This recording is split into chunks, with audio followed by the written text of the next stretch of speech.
What's up, it's Tony back with another episode, and I gotta get straight to it because all signs are just telling me to apply pressure. The last episode, y'all may have seen it and been like, what is this dude talking about? Why is he speaking about Disney? And when I had the urge to speak about that whole Disney, the actor to pop star pipeline, I was just speaking based off seeing this artist, Sabrina Carpenter, has so many views, and Sabrina Carpenter is a very popular artist, just like Olivia Rodrigo. They are two popular artists that their numbers show that they're popular, their album sales show that they're popular, and the amount of people that know their songs shows that they are popular. The thing about that is that me and people that look like me or listen to the music that I listen to aren't very familiar with them. So I was like, how are they so popular? And their numbers and everything shows that, but there's like a whole portion of people that don't know them or don't know why they are selling so much.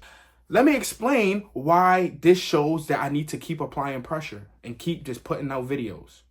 I'm scrolling on Twitter. I see a tweet that says, "It's crazy how Sabrina Carpenter is selling more than Nicki Minaj, Meg Thee Stallion, Ice Spice, Sexy Red, etc. All of these prominent women in hip hop." And said they feel like the only reason that this is happening is because of intersectionality. I'm going to put the definition of intersectionality here. And basically she's using intersectionality to say that Sabrina Carpenter is being able to sell that much because she's white and she's in a genre that pushes white artists. She was comparing it to hip-hop artists by saying they are black women that are in hip-hop, so it makes it more difficult. And I don't disagree with that point. I agree with that point. That is a real reality of black women, not only in the hip-hop space, but in any space. It's the same thing with black women athletes.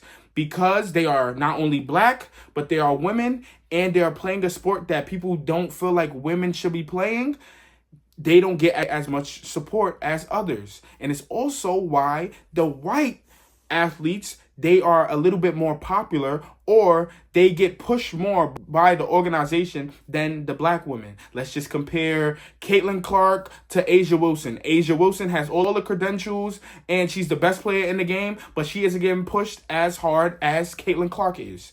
But let's go back to the Sabrina Carpenter compared to the women hip-hop artists. Intersectionality is a piece of the reason why the women in hip-hop aren't selling as much as Sabrina Carpenter and all of the other white women who are pop artists. Yes, that's true. But another reason is because Disney. Like I said, some of you may have seen that video before and said, what is he talking about? Why is he talking about Disney and the pop stars that they create? It all makes sense now. It all comes together. That one tweet shows why it comes together. They are selling that much because they have been molded into these big, huge, massive artists. They have it. That's what Disney has done. Disney has allowed them to connect with fans, grow with their fans, then go into another arena or another industry and have those same fans come with them and follow them. The fans that they have, because they are actors and they are on television shows, their fans have parasocial relationships with those artists. They are allowed to build those relationships because they have been acting on these children's shows and their fans have gained like a friendship with them, but they don't know them. Then they go to pop music where they are going to be pushed because they're famous and they make music that is popular. It's just easy for them to transition over to that. So they have the fan base. They have the character development that makes the fans have parasocial relationships with them. Now they have a network from Disney that allows them to get next to the best producers that can make that popular sound of music. That music that you hear on radio, that music that you hear in H&M, any department store, that you hear when you're in Walmart or any supermarket. They have that sound. Now you compare it to women in hip hop, the artists in hip hop. They can be popular. They can have a whole bunch of fans. But it's going to take them longer to have dedicated fans that will buy their albums. Sabrina Carpenter, Olivia Rodrigo, Miley Cyrus, Zendaya, Demi Lovato, They have created fans that will buy anything they want them to buy because they feel like they are connected to them. They feel like they grew up with them. For example, I grew up with Hannah Montana. I'm not going to buy a Hannah Montana album, or I'm not going to buy a Miley Cyrus album, but I'm going to be like, dang, Miley Cyrus dropped the album. Maybe I will listen to it. Because she was a part of my childhood. It's no way of negating that. It's no way of saying that she's not a factor in my childhood. I remember watching her on TV. Now you compare it to the women in hip hop, the new women. Let's not talk about Nicki Minaj because she's gonna sell what she sells. Let's not talk about Cardi B because they're gonna sell what they sell. They are already big artists already. Let's talk about the three women. Let's talk about the four women that came out with albums this year and didn't sell that well. Ice Spice, Lotto, Sexy Red, and JT. JT gets a pass because she's coming from a group and she's splitting a group. So let's not talk about her. Let's only talk about Sexy Red, Ice Spice, and Lotto. They are popular. People like them. You see them everywhere. And I was asking you guys repeatedly, why aren't they selling as much? If they're so popular, you see them and you hear their songs everywhere, why aren't people buying their albums? Sabrina Carpenter and all of those pop artists show you why. It's not because fans don't like the music, because they're playing it. You hear their music everywhere. It's not because fans don't like them, because they do all of their trends and they follow Shade Room, where Shade Room reports on everything that they're doing. So it's not that. It's because they're not as connected with them. They don't feel like, oh my friend put out an album, so let me buy it and let me support. But the Sabrina Carpenter and all of those Disney pop artists, their fans feel like, yo, that is my friend. I seen her grow up until what she is now. I seen a manifestation of this. I remember when she sung on this show, or I remember when she sung on this movie. So now you see them come out with an album and you're like, yo, if the music is good and I keep on hearing her song, let me hear it. Let me go buy it. Another thing that they have is that they're going into pop music. Pop music is dominated by white people. It just is. That is the genre that white listeners listen to. White listeners may listen to hip hop. I'm not saying that hip hop isn't popular. I'm just saying that pop music, those cringy songs, those songs that you're like, why do so many people like this song? They're pop music. They are made to get to the masses. They're made to seem like they're child friendly and like it's global. Like it's a global song. For instance, we're not even going to talk about a white artist song. We'll talk about Shabuzi, a bar song. Not only is it country, but it can relate to the white experience. So him being a black country artist is negated because not only does he have white people in the video, but he's talking about an experience that they can relate to. Do you really think any white person that's listening to a bar song knows that he is sampling a song from Jaquan? Everybody in the club get tipsy. You think that they know that? No, they don't know that. And they don't care. They just know that, oh, this is a country song and he's talking and he's saying certain things that I can relate to. So I'm going to like it. So it negates the fact that he's a black country artist. That's what happens when you make popular music that is so broad that caters to the white experience. I don't use Shabuzi or his song to say that he's cooning or anything. I'm just saying it's just stating the obvious. That's why. Now you go to a Sexy Red, a Ice Spice, a Lotto, JT, any of those artists, what they're speaking about, it doesn't really resonate with the white consumer. It doesn't. And sometimes it may scare the white consumer because they already see us as ratchet or ghetto and all of those things. It may scare them, and it's not a song that they want their kid listening to. So now you just canceling fans, like you just Xing out fans, and then you add that they don't know who you are. They just know that you're a ratchet black girl or a ghetto black girl from wherever you're from, and you're making this raunchy music. That's the only thing that they know. That's the only thing that they care about. And they don't want their children looking at this and trying to be like that. But you get a Sabrina Carpenter who has probably been a part of their child's life since young. And she's been on Disney, so it makes it like she's family friendly. But if you listen to that song Taste, it's basically a sexual innuendo. And if you listen to it, you can try to reach and say, oh, when she says, when you kiss him, you're tasting me. You can say, oh, she's just talking about them kissing on the lips. Like, oh, I kissed him on his lips, so when she kisses him, she's tasting me. No. Anytime I've ever heard a woman say, yo, you kissing that nigga, you tasting me, they have only been talking about their vagina. That's the only thing that they've been talking about. Don't try to change it because it's a white woman saying it. That is what she's doing. Another example. Miley Cyrus was doing all of that hypersexualization that she was doing. Some people didn't like it, but nobody ever was that up in arms about it. They let it rock. It's just a difference. It's because her background. It's because you can give her an excuse and say, oh, maybe she's doing that. She's lashing out.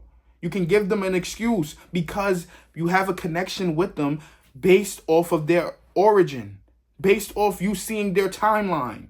I know it's probably a crazy rant. I know you may not understand. But just listen. All I would say is listen. Everything is leading up to this. Everything is showing you why what I've been saying holds weight. I've been talking about the women not being able to sell a whole bunch of music in hip hop because it's important that the popular figures in our popular genre that they say make so much money, the people that are leading the genre, they aren't able to get over 30K album sales. And they're popular. Then a person that you never heard their song, you probably heard it in passing. You see how fast they are able to sell 300K.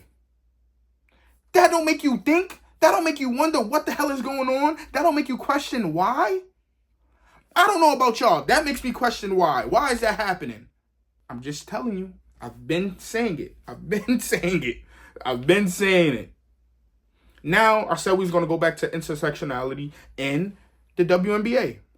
In the WNBA, it's harder to market the women because of intersectionality. Because the faces of the league are usually black. They're playing a sport that people may feel like women aren't as good at it as men. And some of them are a part of the LGBTQ community. So it just cancels out fans. It makes the masses, a lot of the masses, white men, not want to watch it. But do you see how white men come out in droves for Caitlin Clark, right?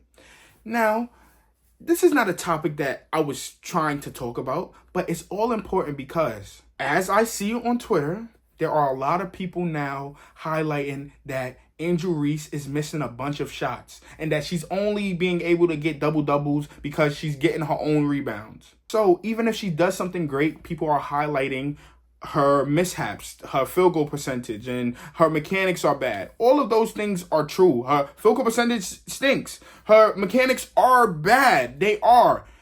I'm an Angel Reese fan. So I won't even get into the part that is true, but is a mishap. I'll get to that at the end. Although all those mishaps and all of those flaws in her game are true, she's a great hustler, she's a great rebounder, she's a good defender, and she's a fucking dog. When you see her on the court, she's going to put effort. That's why she gets a lot of playing time. If she was put on your team, you would like her. She rebounds, she plays defense, and she passes the ball, and she's just a great teammate. She just helps her team. She lifts her team up. She's a rookie, and her presence is leader-level presence. Like, she uplifts her team. All of those things are the truth. Now, the reason that people are slamming down and are pushing her mishaps and her flaws so heavy is because they feel like, oh, y'all are giving her credit. Y'all praising her for these double-doubles. And y'all saying that she deserves the Rookie of the Year over Caitlin Clark. And the truth is that it's a debate. It's close. It's not as far as people think. Honestly, I will say I think Caitlin Clark is in the lead right now. But it's still close. It's not like she's just playing 10 times better than her. It's not true. She has bad games sometimes. She turns the ball over a lot. Her field goal percentage is not crazy neither. She don't play defense, but she can shoot. She can pass the ball really well. She has good handles. And you know, not only can she can shoot the three. So you see how I'm fair. I give both of them. They both have flaws. But the reason that they want to highlight Angel Reese's flaws so much is because she's a black woman. She's not just mums the word. She's going to talk when she doesn't like something and how she plays on the court. Even though people like that aggression in sports, when they watch football or basketball, they just don't like it because she's a woman doing it. And not only is she a woman, she's a black woman doing it. So that's why the intersectionality is such important between the music and WNBA. And I don't think it's fair. I think it's lame. Sometimes it is lame when they highlight her mishaps or her flaws. FanDuel, they don't even post like this, but they post, oh, she's a double-double machine or something to that extent. And then they put right where her rebounding was, they put her missed shots. Why? Why do that? That's corny. That's lame. That's whack. I'm not a fan of that. But on the other side of them people doing all of that wrong, I have to be unbiased. I am going to be unbiased. I'm sorry. I do believe that some Angel Reese fans, because they want to cape for her so hard, because they feel like she's being done a disservice, they don't even want to have regular basketball discourse. Like, some of her fans are more fans of her as an athlete and her as a person than they are a fan of basketball. Because some people aren't just saying, oh, she's just a terrible player and her field goal percentage is bad. Some people are highlighting that she's a good player and also highlighting the truth about her field goal percentage being bad and how close her shots are. And people are trying to say field goal percentage is not important. Get the fuck out of here. I don't know about you basketball watchers, but me, that's why Kawhi is so good to me. His field goal percentage is always good. Other niggas, like, if there's a nigga that is great in basketball that I'm not a fan of, Donovan Mitchell. He's great in basketball, but his field goal percentage is always low to me. It's always too low. I don't like that. And field goal percentage is important. That's what I'm saying. Like, two things can be true. Intersectionality can be there. It can be present. And how they treat her and the narrative that they're trying to push is fucked up. But sometimes when it's out of that intersectionality portion and people are just talking basketball and highlighting that, yeah, she's great. She's a double-double machine. But watch this clip. It's just a bad clip.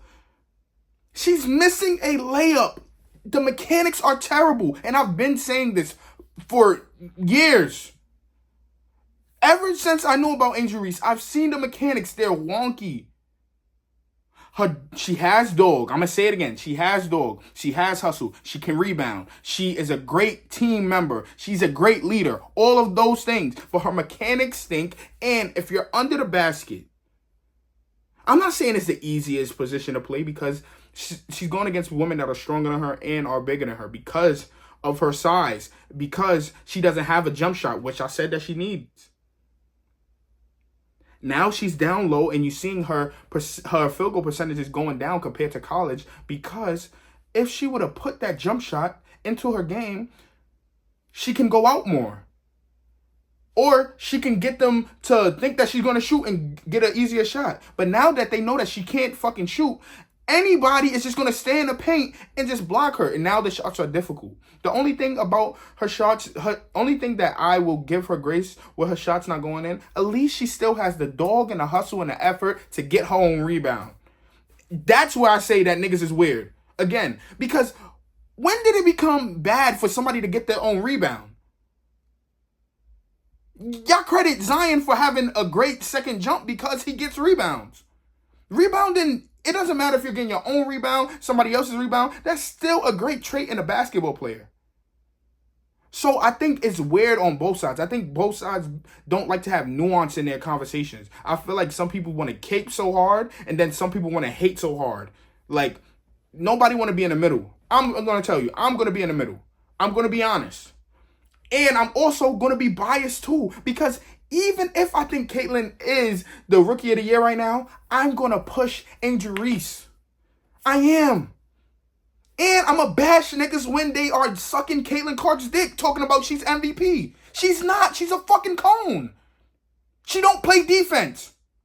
It's getting better. Yes, I've said it in previous videos. She's a great offensive player.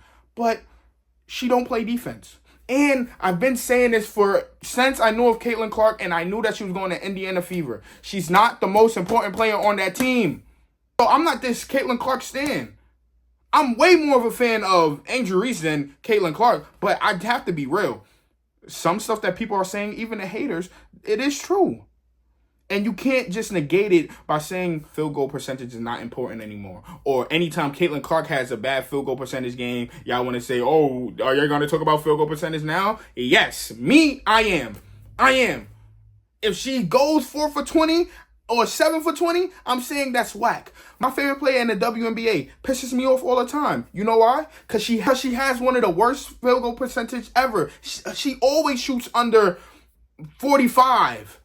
Arike Ogunbowale. I'm going to show y'all all these people's stats. Arike, my favorite player. I love her. But she just got better with passing. She didn't used to pass. And 2, her field goal percentage is terrible. I keep it consistent with everything. And then that's just the person that I am. Last thing on Sabrina Carpenter and that whole situation with the Disney pop stars is, one thing I will say that I envy is that she was able to get those parasocial relationships with people that are watching her. That's one thing. I don't care. I want that. I want y'all to just support and tell a friend to tell a friend. Tell your friends to watch. Tell your friends to subscribe. Tell your friend to comment. You comment. Tell your family to, oh, this guy, Tony, he has a great YouTube channel. So we could just build it up and build it up and build it up. I want to create a community where we support each other. It may not be parasocial, but at least we have a connection. Make sure you like, comment, and subscribe, and tell a friend to tell a friend. Thank you for watching, and thank you for helping me grow in this journey. We are at like 112 subscribers. I appreciate everybody. We on our road to 500. Please tell a friend to tell a friend and tag along. We're going to get that. We're going to get that. Thank you for watching. See y'all next time.